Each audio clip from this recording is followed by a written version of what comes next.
사도행전 1장 성령을 보내시겠다는 약속. 데오빌로 각하, 제가 먼저 쓴 책에서 저는 예수님께서 하신 일과 가르치신 말씀을 비롯하여 예수님께서 선택하신 사도들에게 성령의 힘으로 교훈을 내리신 후에 하늘로 올라가신 날까지 예수님과 관련된 내용을 다 기록했습니다. 예수님께서는 고난을 받으신 후 사도들에게 자신의 모습을 보여주셨고 여러 가지 방법으로 자기가 살아계시다는 것을 증언하셨습니다. 예수님은 40일 동안이나 이 사람들에게 나타나셨으며 하나님의 나라에 관해 말씀하셨습니다. 어느 날 예수님께서는 사도들과 함께 식사를 하시다가 이런 말씀을 하셨습니다.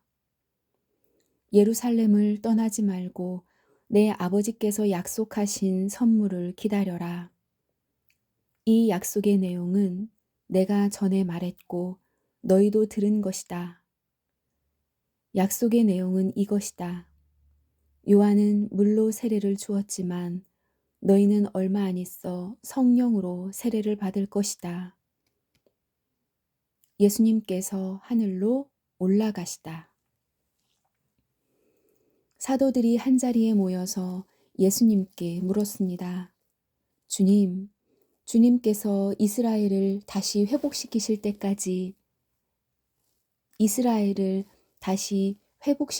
때가 지금입니까? 그러자 예수님께서 대답하셨습니다.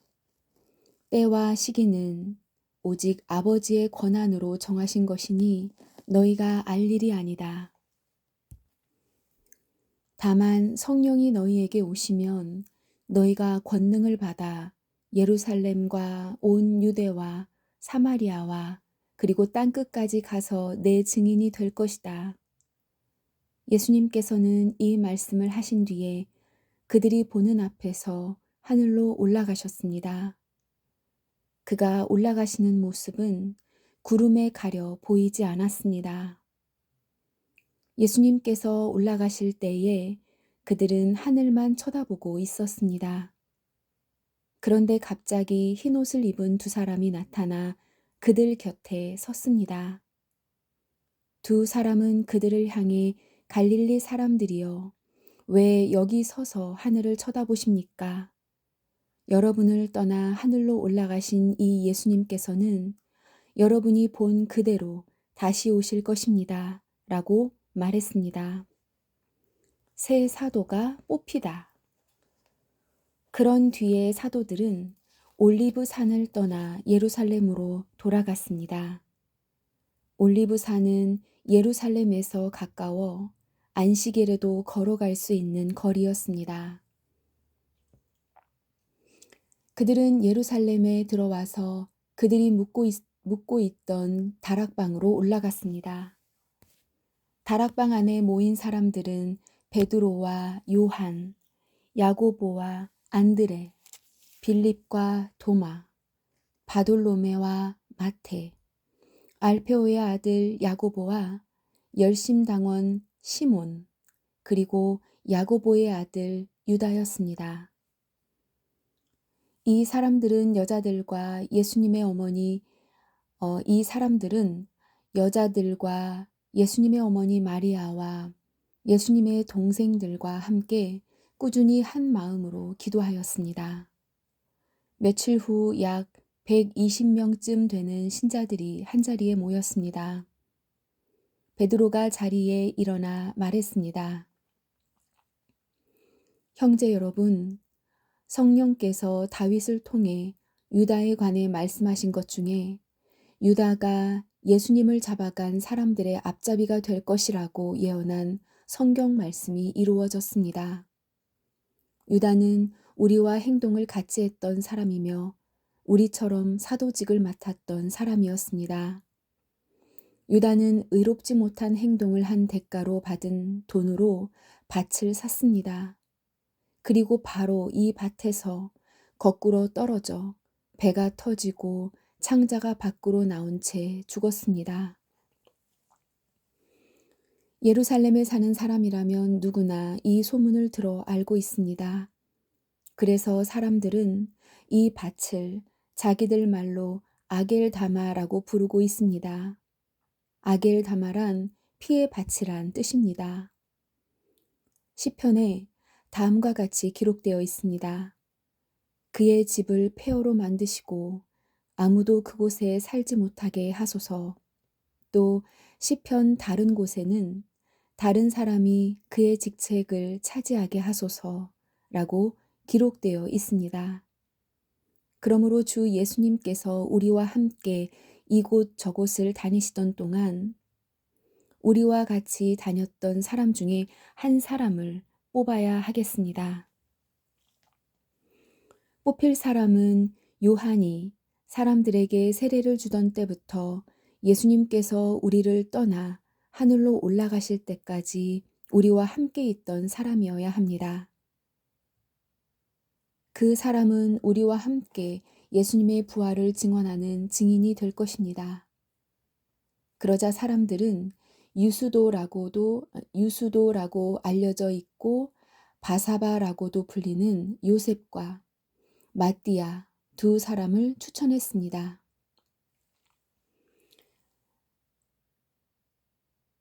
그때 사도들은 주님께서는 모든 사람의 마음을 아십니다. 주님께서는 이 두 사람 중 누구를 선택하셨습니까? 자기 직분을 떠나 자기가 원래 속했던 곳으로 간 자기 직분을 떠나 자기가 원래 속했던 곳으로 간 유다를 대신해서 이 사도의 직분을 맡을 사람이 누구인지를 저희에게 보여주십시오 라고 기도했습니다. 기도를 마친 후 제비를 뽑아보니 마띠아가 뽑혔습니다. 이때부터 마띠아는 다른 11사도와 함께 사도가 되었습니다. 2장 성령이 오심. 오순절이 되어 제자들이 한 곳에 모두 모였습니다. 그때 갑자기 하늘에서 세찬 바람 소리 같은 것이 나더니 사람들이 앉아있던 집안을 가득 채웠습니다. 그리고 혀처럼 생긴 불꽃이 사람들 눈앞에 나타났습니다. 그 불꽃은 여러 갈래로 갈라져 그곳에 모인 한 사람 한 사람 위에 머물렀습니다. 사람들은 다 성령으로 충만해졌습니다. 그리고는 성령께서 말하게 하시는 대로 자기들의 언어와 다른 외국어로 말하기 시작했습니다. 예루살렘에는 세계 각 나라에서 온 경건한 유대인들이 머물고 있었습니다. 이 말소리가 나자 많은 군중들이 모여들었습니다. 그들은 믿는 사람들이 자기네 나라 말로 말하는 것을 듣고는 모두 놀랐습니다. 군중들은 너무나 놀라 이상히 여기며 말했습니다. 보시오, 말을 하는 이 사람들은 모두 갈릴리 사람들이 아닙니까? 그런데 우리가 이 사람들이 저마다 우리가 사는 지방 말을 하는 것을 듣게 되니 이것이 도대체 어찌된 일입니까? 우리는 바데와 메데와 엘람과 메소포타미아와 유대와 갑바도기아와 본도와 아시아와 부르기아와 밤빌리아와 이집트와 구레네에서 가까운 리비아 여러 지방과 로마와 날 때부터 유대인인 사람과 유대교로 개종한 사람과 크레타와 아라비아에서 온 사람들인데 우리는 이 사람들이 하나님께서 행하신 크신 일을 우리말로 말하는 것을 듣고 있습니다. 사람들은 모두 놀라 어리둥절했습니다. 다만 서로 얼굴을 쳐다보며 이게 도대체 어떻게 된 일이지요? 라고 말할 뿐이었습니다. 그러나 사람들 중에는 저 사람들이 술을 너무 많이 마셨다 하며 놀려대는 사람도 있었습니다. 베드로의 설교. 베드로가 11명의 사도와 함께 일어서서 군중을 향해 큰 소리로 말했습니다. 유대 사람들, 그리고 예루살렘에 사는 모든 주민 여러분, 이 일을 여러분께 설명해 드리겠습니다. 내가 하는 말에 귀를 기울여 주십시오. 지금은 아침 9시밖에 되지 않았으니 이 사람들은 여러분이 생각하는 것처럼 술에 취한 것이 아닙니다. 오늘 일어난 일은 바로 요엘 예언자가 예언했던 대로 이루어진 것입니다. 하나님께서 이렇게 말씀하셨습니다. 마지막 날에 내가 내 영을 모든 사람에게 부어주겠다. 너희의 아들과 딸들은 예언할 것이요. 너희의 젊은이들은 환상을 볼 것이요. 너희의 늙은이들은 꿈을 꿀 것이다.